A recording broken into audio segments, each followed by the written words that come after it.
Hoje estamos aqui com Álvaro e, como todos vocês sabem, iremos falar sobre alguma coisa aí bem diferente. E o tema de hoje é sobre como diferenciar uma serpente peçonhenta de uma não peçonhenta. Aqui no Brasil nós temos 4 espécies de serpentes que são peçonhentas. São elas as cascavéis, jararacas, surucucu e as corais verdadeiras. O que torna um pouco fácil a identificar esses animais, já que são poucas espécies. Subespécies existem várias outras, mas espécies são apenas essas 4. O fator determinante para você saber se o animal é peçonhento ou não é a dentição. Então não é algo que está visível ao olho nu. O animal vai estar passando e você não vai conseguir identificar a dentição desse animal. Então o que acontece?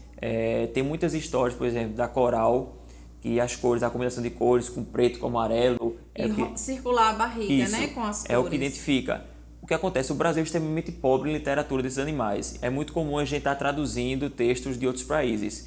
Então essas regrinhas da coral, por exemplo, é da Europa. Para aqui para o Brasil isso não vale. Se a coral tiver o ventre branco, ela é sim uma coral falsa. E não é venenosa. E não é venenosa, é um animal inofensivo. Agora, se tiver o anel completo, pode ser tanto a falsa como a verdadeira. Pode ser as duas. Então, coral, ventre branco é falsa. Se tiver o anel completo, pode ser qualquer uma das duas. As demais, a coral sempre vai ser exceção para tudo. Coral é um bicho difícil de trabalhar, é difícil de identificar. Coral, é o que eu digo, você viu uma coral, presuma logo que é verdadeira. Porque até quem trabalha, quem tem convívio, se confunde. Então, é um animal bem chato de estar trabalhando. As outras 3, que são jararaca, cascavel e surucucu, você vai estar identificando pela fosseta loreal. O que é fosseta loreal? Você olhando o animal de frente, você vai ver as 2 narinas e entre os orifícios da narina e o olho tem 2 orifícios maiores. Esse orifício é um receptor de calor, é por onde ela enxerga o calor. É um mecanismo de ataque, é um mecanismo para ela estar prendendo os outros animais. Ela vê o calor por aquele órgão. E no Brasil, toda serpente que possui fosseta loreal, ela é peçonhenta. E mesmo assim ainda é algo difícil de você estar vendo assim um animal passando e você identificar. Então, via de regra geral, para quem não é especialista, para quem não trabalha com isso, para quem não tem um hábito de estar vendo serpente o tempo todo, eu digo, viu uma serpente, é melhor você presumir logo que é peçonhenta e se afastar.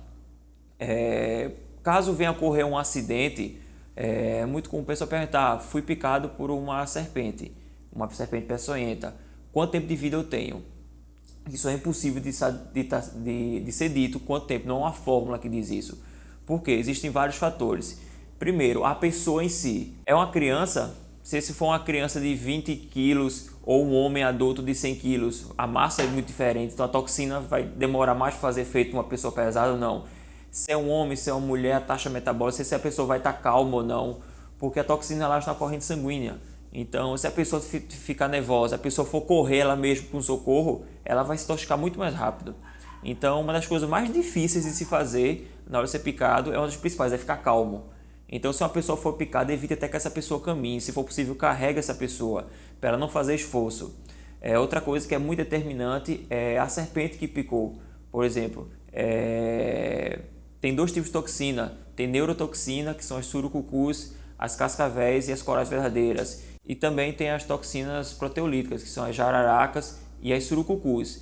Então, depende do tamanho da serpente que picou a vítima. Se for uma serpente grande, ela tem uma glândula da pessoa maior, ela tem como inocular mais veneno.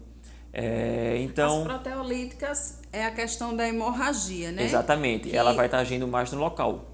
O sangue não se coagula mais, certo? Então, tem hemorragia sistêmica no organismo, ou animal ou humano. Exatamente, e essa toxina é muito perigosa porque tem gente que tem o costume de querer abrir a ferida para estar chupando, para qualquer coisa. Então, se você fizer um corte, uma coisa que for, Não para o sangramento. não para. Você vai estar agravando a situação. No veneno dela, ela tem um anticoagulante. Exatamente.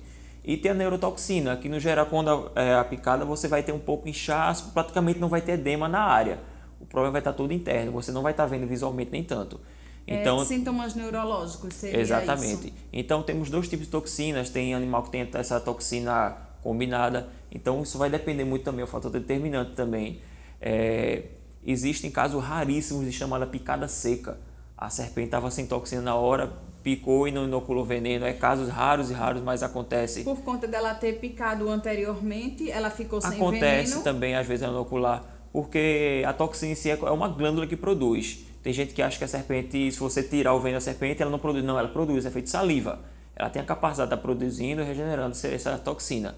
Então é raro, mas acontece. Acontece também, das vezes, esse animal ela consegue trocar de presa, a presa dela troca. Às vezes a dentição dela cai e fica um tempo preso. Às vezes ela morde, mas o dente não está ligado com a glândula ainda. Mas são casos raros. Eu particularmente nunca vi nenhum. E a pessoa tem muita sorte, né? Muita de ser sorte. picado num momento desse. Exatamente. Então são vários fatores que determinam o tempo de socorro, o tempo de vida que essa pessoa tem. No geral, se diz que você tem que ser atendido em 2 horas. Você tem que procurar um hospital para estar recebendo o soro antiofídico em até 2 horas. É mais ou menos uma margem de tempo seguro. Lógico, está falando, se for uma pessoa adulta, recebeu a picada, tem mais ou menos 2 horas para estar recebendo esse antiofídico para tentar reverter a situação. Sequelas provavelmente vai ficar, dependendo da toxina, vai existir alguma sequela sim, mas tem solução. Se você tiver ao alcance o soro antiofídico, rapidamente, dá para escapar.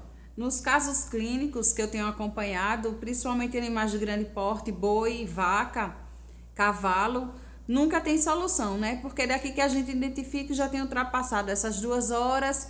Então, por mais que nós fazemos medicações, nunca conseguimos reverter esse quadro. Pela identificação do que foi também demora. Pela identificar que é uma toxina. E pelo tempo, daqui que a gente vem identificar um animal no pasto que está picado por cobra, geralmente nunca aconteceu de salvar a vida de um animal desse, né? E no caso dos primeiros socorros, é como eu disse, tentar evitar que a pessoa faça o mínimo de esforço possível, se possível carregar essa pessoa. É bom já saber qual hospital que tem um antiofídico, tá levando essa pessoa para lá. Se possível, fotografar ou levar a serpente que picou. Para quê? Para saber qual antiofídico que se vai usar. Mas muito cuidado nessa hora. Tem gente que quer... O amigo foi picado, ela quer pegar a serpente e vai estar correndo outro risco. Não, cuidado. Se tiver como capturar com segurança, sim. Porque tem que saber o antiofídico certo para fazer o tratamento correto. Porque, o antídoto correto. Exatamente. Né? Porque, infelizmente, vamos supor que você foi socorrido rapidamente em 20 minutos. O médico pode chegar e dizer, não, deixa ele sofrer. Porque com os sintomas eu vou saber qual foi o animal que picou. Infelizmente pode acontecer isso, para não estar dando uma medicação errada, se ela fica errada. Às vezes o tratamento é deixar a pessoa se agravar para com os sinais identificar qual foi a serpente que picou, qual foi a toxina que está agindo. Então é muito bom, hoje em dia praticamente todo mundo tem celular, se puder registrar, tirar uma foto do animal e levar para identificação para tomar o soro antiofídico correto. Certo. É isso, pessoal. Obrigada, Álvaro, mais uma vez aqui esclarecendo todas as nossas dúvidas, e esteja sempre nos acompanhando. Estaremos sempre esclarecendo aí, principalmente sobre serpentes e outros animais exóticos. Aguardem os nossos próximos vídeos. Obrigada.